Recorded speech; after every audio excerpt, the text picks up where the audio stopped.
مسیح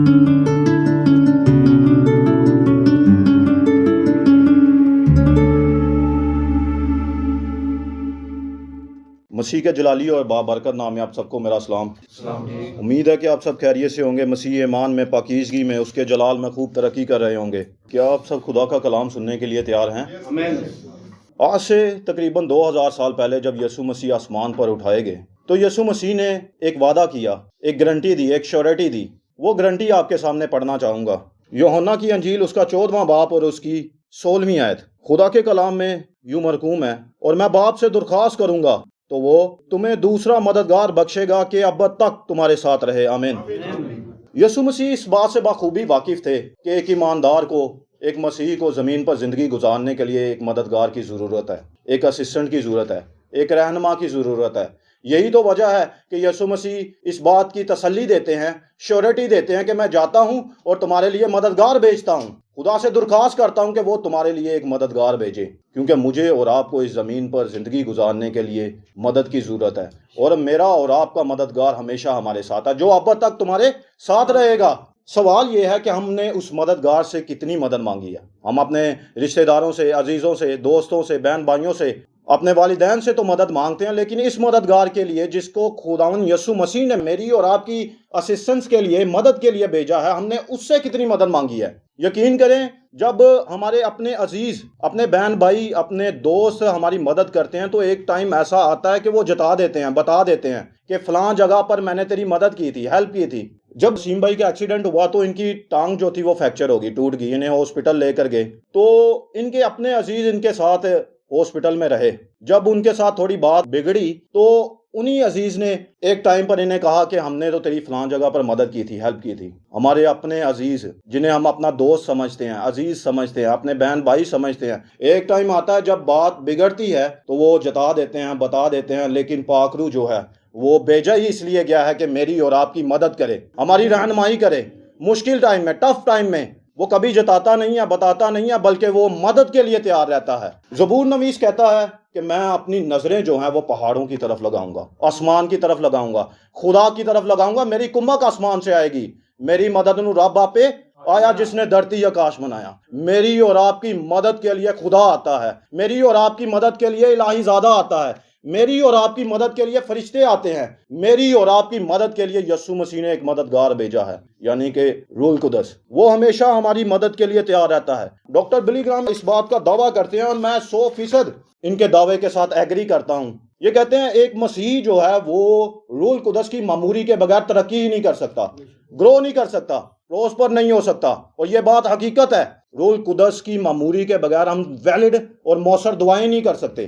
یہ میرے ابتدائی مسیحی دن تھے، اور میں اور میرے دوست جو ہیں وہ پروفیسر ششیل الیگزینڈر صاحب کی عبادت میں گئے، فرسٹ منڈے میٹنگ میں۔ تو میرا دوست بھی ساتھ تھے، ہم گروپ تھے دوستوں کا۔ تو میرا دوست وہاں پر یہ دعا کر رہا ہے کہ خداوند منو 1 کروڑ روپیہ دے دے۔ ایج اس کی کوئی 15 سے 16 سال ہے، اور جب ہم نے اس کی ضرورت پوچھی تو 150 والی ضرورت سی ہوتی، اور مانگ وہ 1 کروڑ روپیہ رہا ہے۔ اس کو پتہ ہی نہیں کہ میں اپنے پیسے کہاں پر انویسٹ کروں گا، کیسے لگاؤں گا، اس کو خرچ کیسے کروں گا۔ ہم پاک روح کی معموری کے بغیر دعائیں نہیں کر سکتے۔ حال ہی میں ہم میاں والی تھے تو پادری شہزاد صاحب نے اپنے میسیج میں ایک واقعہ کوڈ کیا، اور یہ سچا واقعہ تھا کہ ایک دوسرے پادری صاحب کے پاس ایک نوجوان آتا ہے اور ان پادری صاحب سے کہتا ہے کہ دعا کریں کہ میری فلاں لڑکی کے ساتھ شادی ہو جائے۔ کہتے اچھا بیٹا آپ اس کو پسند کرتے ہو؟ جی ہاں میں اس کو پسند کرتا ہوں۔ تو مسئلہ کیا ہے؟